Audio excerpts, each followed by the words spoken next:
Defesa Petrov variante com D4. E4, E5, cavalo F3, cavalo F6, entrando na defesa Petrov. D4 é uma das variantes principais para as brancas. Elas esperam chegar na posição da linha principal com cavalo toma E5 com ganho de tempo. Depois de cavalo toma E4, as brancas podem optar por D toma E5, um lance que vem ganhando popularidade. A ideia é atrapalhar o desenvolvimento das negras fugindo das estruturas tradicionais da defesa Petrov.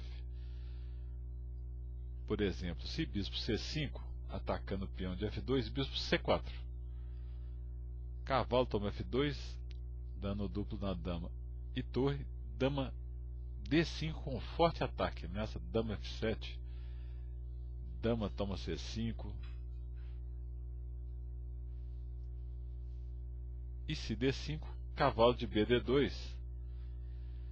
Numa partida Ivanchuk e Kazin em 1998, seguiu o cavalo C5, ou cavalo toma D2, que dá uma estrutura bem diferente da Petrov tradicional, nesse caso com o cavalo C5 parecendo uma Ruy Lopes. Bispo D3 é o lance principal, e depois de D5, cavalo toma E5, e alguns pensam que as brancas estão na variante com cavalo toma E5 direto com ganho de tempo. Mas tanto numa como a outra, as negras têm recurso suficiente para igualar. Por exemplo, aqui vamos seguir a partida Adolfo Rodrigues e Darcy Lima no Pan-Americano de 91, grande mestre brasileiro Darcy Lima. Depois de cavalo D7, cavalo toma D7, bispo D7, roque, dama H4. A opção aqui é bispo D6.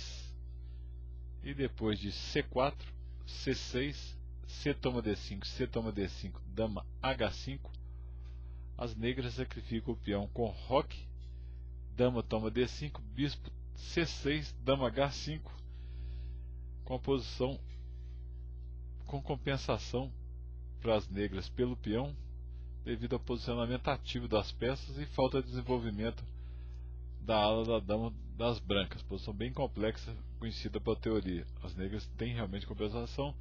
Depois de dama H4, C4, pode seguir bispo D6 como em Klinger e Bariev, que depois de G3, dama H3, C5, bispo E7, cavalo C3, cavalo toma C3, B toma C3, o jogo está equilibrado. Ou rocão, como o Darcy Lima jogou, depois de C5, G5, esses avanços na ala do rei são característicos da posição, os roque de flancos opostos.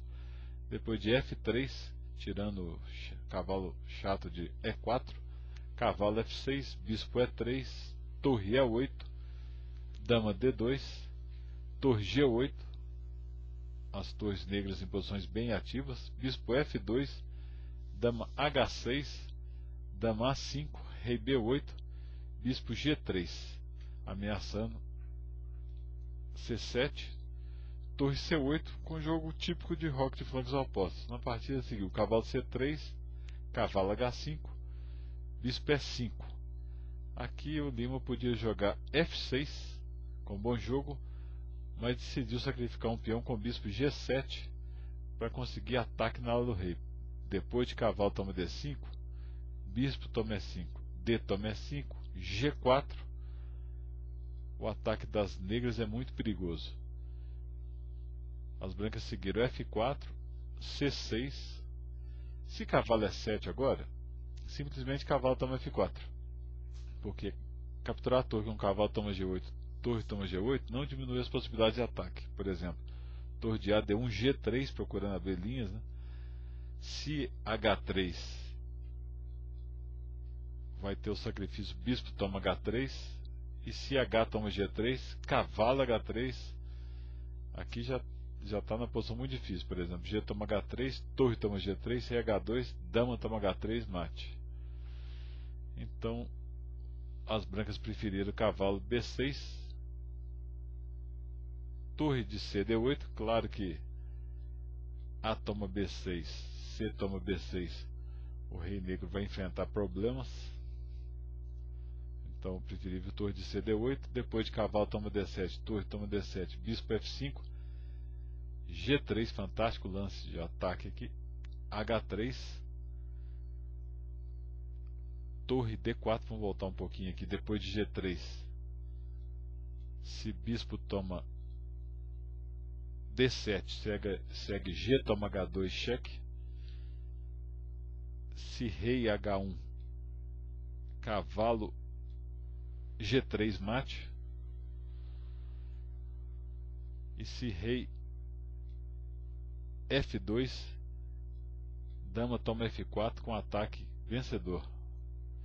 No caso, as brancas jogaram H3 e depois de torre D4, dama C3, cavalo toma F4, a melhor defesa era rei H1, mas com torre de A1, as brancas ganharam imediatamente com torre D2, e não há como defender torre toma G2, já que se dama toma a torre